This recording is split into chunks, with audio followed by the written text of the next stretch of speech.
Super excited to welcome Dustin Runyon. I think he's on. He'll jump in here with us in a second. What's up, Big D? What's up, baby? Can you hear me? Yeah, man. Really good. Good to see you, man. I'm super thankful for this guy. We've been acquainted for many, many years. We've probably gotten closer over the last year or two. I've had the opportunity to spend more time around you. We spent a lot of time together the last couple of weeks, which was super cool.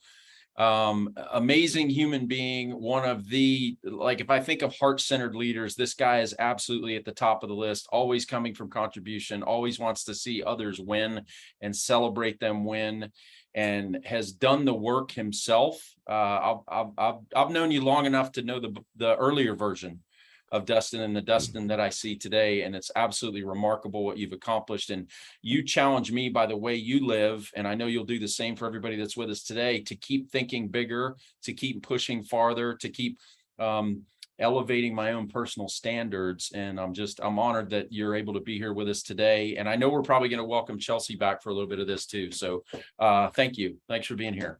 Yes, sir. I appreciate you, man. And big shout out to Nate. What I love about what he does is, like, you can't fake it. You know, you can't fake fitness, man. And so, and for people that are really into fitness and take it serious, it's like, you also can't be extremely good at it without developing self, is what I found too. So I love that, the way that both of those combined, and he had a lot of good stuff in there. So, but yeah, Chelsea, you here?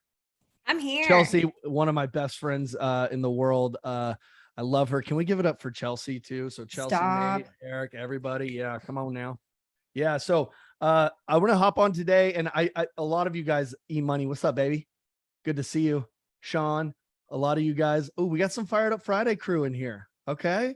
Do you see the Fired Up Friday crew in here, Chelsea? Hell yeah. Can't miss them. I know. Good to see you. So I hit Chelsea up yesterday, and I had an idea, a last minute change for today. And I said, you know what, Chelsea, you are probably going to bring, this is what I thought. I'm like, you're going to bring so much fire before me that you're probably going to say everything that I'm going to say. So why don't you just interview me and we'll rock questions instead? And then I saw your slides, and I'm like, yeah. So we're in alignment with a lot of things. So let's get rocking today. And we got about, what do we got? 25, 30 minutes, EK? Cool. All right. So something that you guys may or may not know about Dustin is that he is a serial entrepreneur. You have a residential real estate team in Lake Havasu. You own a development company.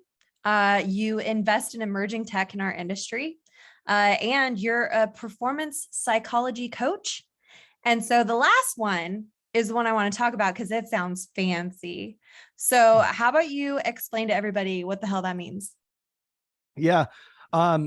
Early on in my career, and when I was young and naive, I had worked at an independent brokerage, and at the independent brokerage that we had worked at, it was like, we just had to figure it out. Like, I don't know if you guys have been to an independent brokerage in your 20s, like, it was just figure the shit out. Right. And, I had worked our way up, and we had gotten into short sales, and we'd done a lot of short sales in the Phoenix area. And that's how I was a fan of Kevin Kaufman at the time, because him and Brian Gubernick were really the only other ones doing them in the Valley. And at the time I built it up, and then I had the opportunity to come be actually like a technology director for a Keller Williams in Lake Havasu. And like, the naive me came to this Keller Williams, and they gave all of these tools, right? Like similar to like EXP, where they've got like, what is it, 90 hours of training per week, or whatever it may be. That I didn't know that there was real estate brokerages that gave training. Like, I just didn't know. So I came to it, and I saw grown adults who had all the information at their fingertips losing. And it fascinated me. And so, and I was in a dark place at my time in my life. And I said, I got into books, and I got into reading, and I got into seminars. And one thing that really, really hit me was 80% of success is psychology, 20% is mechanics. And what I've learned is it's actually probably even higher, like 90% of success is psychology.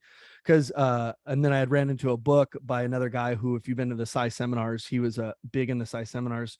The book was called "If How-Tos Worked, We'd All Be Fit, Rich, and Happy." Because like, how to do something. I say this every time, Chelsea, and you know this about me, but like, if you're on the call right now, I know in my life there's something like, and by the way, like I'm, because I'm speaking on here. I'm not absent of growth and inward thinking and looking at myself and personal responsibility, but there's something you need to be doing in your life right now, and you actually know how to do it. My question is, what's stopping you from doing it? And so I got obsessed with psychology and why we do what we do, and human behavior, and self-judgment, and past trauma, and just different things like that. But I realized it was psychology. And even today, my belief today is like, it's 100% psychology, genuinely 100%, because even if you don't know the way, but you have a committed psychology, you find the way. You find 100%. A way. So that's what I kind of help people with, is breaking through those things, help people break through some mental blocks. And then also what I would say mostly is a majority of the things you're in judgment about in yourself is just fucking human. Like, you're just human. Like, once I realized too, in business, it's like, what's up, Sean? It's just superhuman. Like, self-judgment's human. Doubting yourself is human.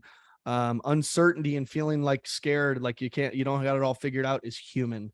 And all that's human. And once I realized it was human, I kind of released some of the judgment. So that's kind of what I help people do today. Yeah, something that you talk about frequently is about courageously pursuing your truth. And you kind of touched on it just now.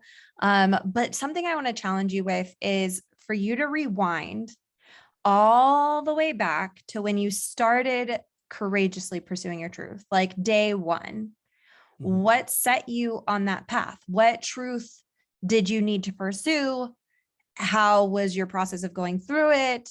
What showed up for you? Because I think that going all the way back to day one is really helpful for people who are there today, right? Great. Yeah, that's a really good question. Two moments come up. From young on, I don't know what it was, but I genuinely, when I was young, I had a lot of wealthy friends, and we weren't overtly wealthy. And from the time I can remember, I had a victim mindset. Like, I wanted someone to come into my life and save me. I wanted someone to come into my life and like do it for me and give it to me. And I remember one day I had lost my car. It got repoed. I was a month behind on my rent in my house in Tempe, and I was walking to work. And I remember thinking, I'm about to lose it all, and no one's coming to save me. And I remember walking, I was just like, I got to figure this thing out. So that was one moment, but it didn't really hit there. I remember just being like walking my shadow, and like, no one's going to come help me out. No one's going to do it for me. That was one moment. And then the other moment that I can remember was I had bought, that was with the realization of like, I got to quit being a fucking victim. I got to start taking personal responsibility for where I'm at in my life, because this isn't working. And then I got to a point to where I came back to Lake Havasu City, and I was sitting in my expedition that had 300,000 miles on it, in an interlock in it, because I had gotten a DUI at 21 that I didn't have a car. So once I finally got one, I had to get the interlock in it. And I don't know, I got out there, and I had a moment where I was like, I can't keep living like this. And the truth that I came to it is, I wasn't depressed. I wasn't anxious. I wasn't sad. I was simply, what were the root of all of those feelings? And I just had a moment, God, universe, whatever you believe in, came to me, and I'm just like, it's my fucking decisions, man. Like, I'm making poor decisions, and that's why I feel the way I feel. And so in that moment, it was powerful. And then I had actually reached out to a friend that I had lived next to, and he gave me a book on NLP. No, he didn't give it to me. I went to Hastings. I'd bought a book on NLP, neuro-linguistic programming. And I read it that whole day. And that was like the first moment. And then I got obsessed with reading early on. And I would tell you, it was early on when I got obsessed with reading. It was in psychology, it was so cool to figure out why I was the way I was. What was the name of that book? It's actually Awaken the Giant Within. Oh yeah, by Tony Robbins. Yeah. Yep. Yeah.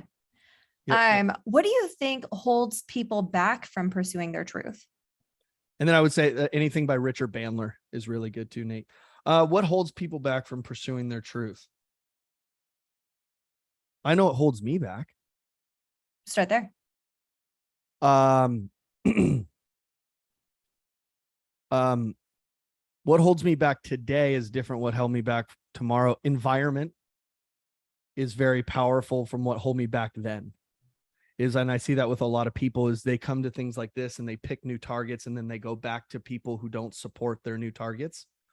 So they're not putting themselves in environments where like pursuing the truth is like a good thing. Or they go back to old habits. It's like if you have a new target and your target is say, I want to obtain this business, and then you go back home and you drink and eat like shit every single day. Well, you're putting yourself in an environment to where you have low energy when this new target demands bigger energy. And so if this new target's going to demand bigger energy, it's what can we do physically and mentally to provide better energy to ourselves. So I would say environment is one thing, but for me today, what stops me from pursuing my truth today is just basic comfort. Things get pretty damn good. And what we used so yeah, and what I've learned is I can't hack that trick, because you can get to a point in your life where you set up things to where the results start to just come, and you kind of set up this process that you can get away with not personally developing, and it but you don't feel as alive.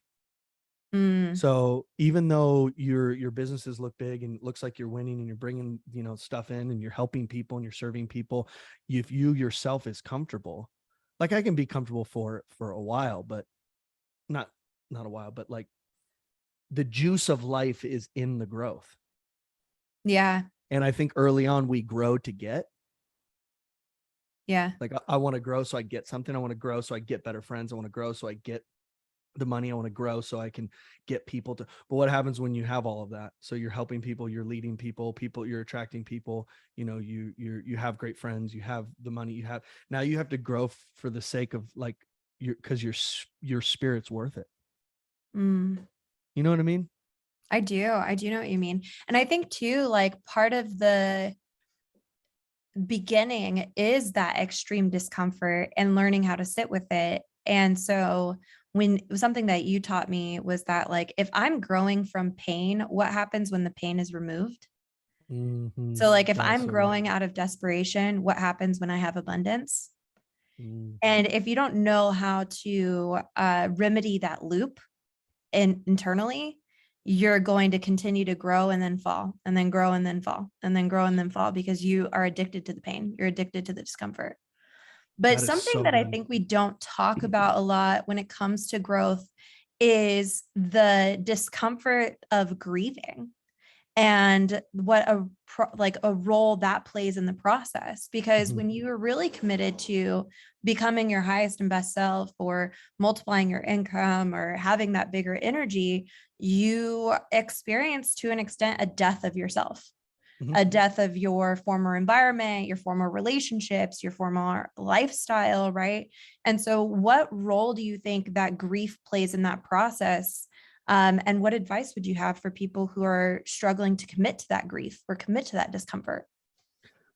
You need to start interviewing people on Fired Up Fridays.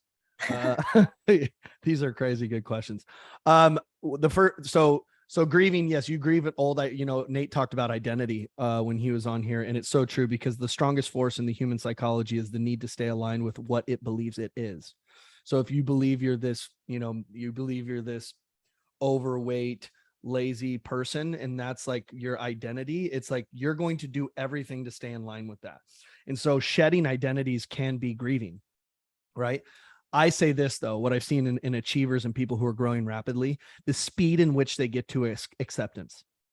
Because right, there's in grieving, there's denial. So you talk about acceptance a lot, which I really love, but like the first step in you see this in any rehabilitation, whether you're trying to rehabilitate from drugs or alcohol, the first thing is like you got to get out of denial. but you're going to be in that. You're going to deny parts of yourself, and you're going to even deny parts of the things that you need to do to move forward. There's going to be anger. There's going to be some sadness. Like I don't know if you shared this with your story, but one of the great things, cool things that you've done in your life is like you got sober, and that's awesome. And there's a part though, that like, you still miss that, like, you'll still like miss that like those fun times, or that you'll associate with those fun times. Oh, it'd right? be much easier not to feel, for sure. Right. And there's a There it is. sadness that comes with that. It's like, I miss the happy hours, it's like, I miss, the late night, whatever, and so, and then you have, you have negotiation, which is what I find in breaking patterns is because you're going to have a pattern. So I tell this story about a guy I coached that I had no clue, but he tells me, he goes, I work. He's one of the hardest working people I know. He's gritty. I just have so much respect for him. 20 million gross revenue in his company, revenue, not sales, revenue. And he tells me one day, he goes, I do cocaine on the weekends, almost every weekend, and I get blackout drunk. And I'm like, are you serious? And he's like, yeah. I'm like, I don't want to meet it with judgment, right? So as a coach, I'm like, is it fun? I'm like, how fucking fun is it? And anyways, so where you go, what new pattern do we need here? Like, what are some decisions we can make that will make the future better for you? Because how's this working out? Not good. Okay, so if it's not working out good, what are some decisions that we can make that are going to be different? And that will provide, and it may be delay the gratification a little bit, but may provide a better future. Well, he didn't do it one weekend. Next weekend, he did it again. And then he did it again and again. And the next weekend he didn't do it. So he went 4 weeks doing it. Then he didn't do it. And then he wasn't doing it every other weekend. Okay.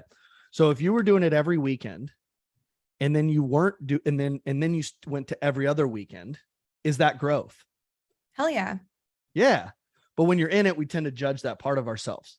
I love that you brought that up, because my next question is actually right on the target with this. Yeah. So it's almost like I could anticipate our little dance. Yeah. So here's the thing. Most people commit to change, and then they think, damn, there's a quote about it that drives me crazy, personally drives me crazy. It's like, something like, there is no failure, or like, you can't fail, or like, you can, whatever. Anyways, they expect that they're not going to fail. That's the long and short of it. Right. Oh, they're yeah. like, I decided to be better, so surely I'm going to get it right immediately and 100% of the time. And they don't anticipate the setback. And so I was looking to see, like, what are your thoughts about integrating the expectation of failure in this process? Like, how do you do that in a healthy way that doesn't get you into victim mode, but also accepts the reality that if you try something once, the likelihood is that you're not going to be very good at it. Right. You're not going to just switch a pattern overnight. Like, right. Unless there's extreme pain, like unless your doctor tells you you're going to die soon if you don't make a change, or you get in a head-on collision or divorce or bankruptcy or something so painful, then you can switch in a moment. Right. Yeah. But I think what you're saying was, like, there is no failure. There's just results, and they're either ones that you like or don't like, the ones you want or don't want. And so it's not looking at results as good or bad, kind of like not looking at emotions as good or bad. Right. They're just results. They're just emotions. And, so I think one thing though, so I'm going to go, I want you to ask that question again, but to even go back with this question, to anticipate failure, I don't know what self-love is 100% for everyone, but I know what it's not. And it's not judgment. And so when we go to make a change and we step into self-judgment, well, how convenient for you. Now you don't have to accept. So you get to stay in grief, or you get to keep who you are. Like, you now get to keep who you are when you stay in self-judgment. When you allow yourself to step out of judgment and into acceptance, well, then you'll accept the fact that, hey, you're human. You're going to make mistakes. Failure's going to happen. dude, you're going to come on Monday, but I wish everyone could really see into my business on how chaotic it is and how not perfect it is and how we're figuring things out. Like we're always trying to figure things out. The coaching company or the companies that I consult for that do 100 million. So I coach for a company that just got valued at like 80 million. They are more of a mess than a company that's two people and it's perfect. You know, it's just like failure. I have this thing. You only fail if you quit. And like, I'm just. I think what you've said though is really important because one, it's accepting that failure will exist, right? But number two, it's what are you making failure mean? And so if you're letting failure be a catalyst for self-judgment and shame and a reason to not do the work, then you've lost. But if you accept that failure can be a teacher and a guide and something to motivate you, then you will continue to grow. Yeah, nothing in life has meaning outside of the meaning you assign it. Word. And a lot of the meaning that we're assigning to events is unconscious. So if we can get more conscious, that's why like environment matters and who you're around, it matters so much. It's like, if me and my friends aren't failing, we're not like trying hard enough, man. Where you get around other people and it's like, if they fail, they're like, oh yeah, that happened. Oh yeah. Figured. Oh yeah, it was pretty hard, huh? You know, so, but you're right. The meaning you assign to it. I look at it as tuition, man. I never went to school. So if I mess up, I'm like, tuition, at least I'm learning. I want to shift gears a little bit because I think that in this space, especially like we're talking about finishing the year strong, right? Finishing our 2022 stronger than ever, having clarity on where we want to be at the beginning of 2023. And what I've found from a lot of realtors or a lot of people in the space is that they get stuck in the loop of, I don't know. Mm-hmm. And they're like constantly struggling to figure out what do they want out of life and what do they want out of their business. Mm-hmm. And so what advice do you have for the people who are like, okay, well, I know how I started this year. I know where I'm at today, but I don't know what I want to do with this last 90 days. I don't know what I want to do with the beginning of the year. I don't know. I used to have a thing in coaching back in the day, like years ago. I would say you're not allowed to say, I don't know. Yeah. For me, I don't know is fighting words. Yeah. Like, I don't know. Okay. It like, okay, what do you know then? What is it that you do know? It's like, you know, if, you know, Nate was just on. So it's like, what do you know about your fitness? I know I need to approach it in a different way. Good. Good. That's good. If you know you need to approach it in a different way that you've been, good.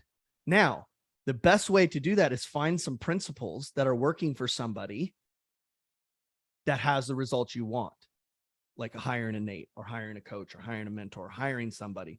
But for someone who says they don't know what they want, that's a cop-out. I find this with people who want to, there's a lot of inner conflict that people have. So they want to tell the truth, but they want everyone to like them. They want to be fit and strong, but they don't want to take their nutrition seriously. People want, it's like they like the idea of things instead of the reality of it. And so I'm like, so what do you want? Let's write that down. And then what's inside your psychology that's conflicting with that desire? You know, oh, I want people to like me. Okay.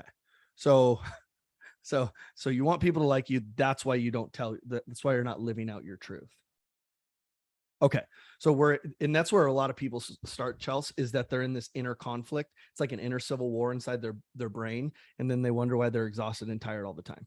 Right. So we have to get the desires. And I've done this before. It's like, write down what you want. And then you're going to have to write down what you're willing to sacrifice to get what you want. And then here's the third thing. You got to get fucking serious about it. I forget I heard this in business once from somebody. They're like, stop being casual about your desires. You know, you and I were at an event the other day, and you were speaking. This other guy was speaking, and Erik was speaking from the crowd. And you guys were speaking on what to say to a buyer who is iffy in today's market. And you spoke, Erik spoke, and then this other guy from the crowd spoke.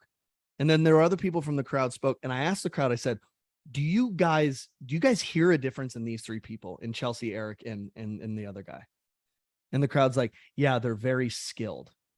And I go, okay, you want to know what's below the skill? They take what they do very seriously.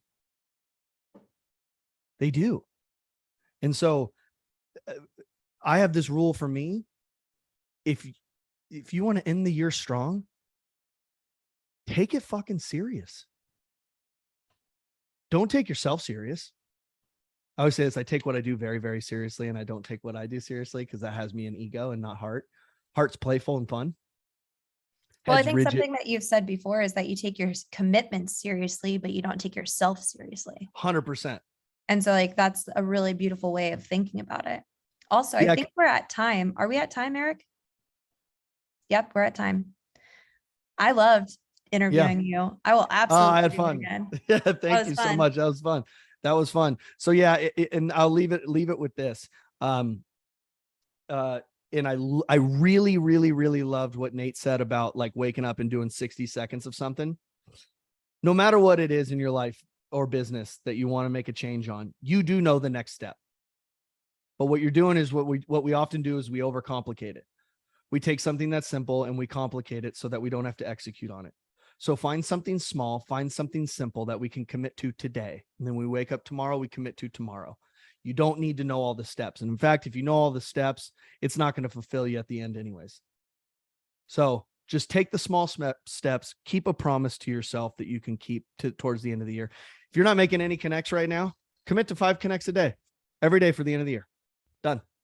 60 seconds every morning. Done. Because watch what starts to happen. There's this weird thing called momentum. That 60 seconds will turn into 5 minutes. And those 5 connects will turn into 10. And then all of a sudden you'll start wanting to eat better. You're like, you know what? I don't really need this. Because when I eat this and I wake up, I'm a little sluggish during my jumping jacks.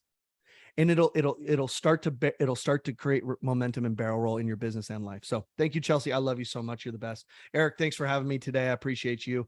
And so awesome you're doing this for the people. And Dustin, thank you for your contribution. Chelsea, once again, for your contribution. That was an incredible conversation. Did anybody else like write down 100 notes like I just did in the last 20 minutes or 22 minutes? That was incredible. Can we give them a virtual standing ovation, please, for everybody that's here?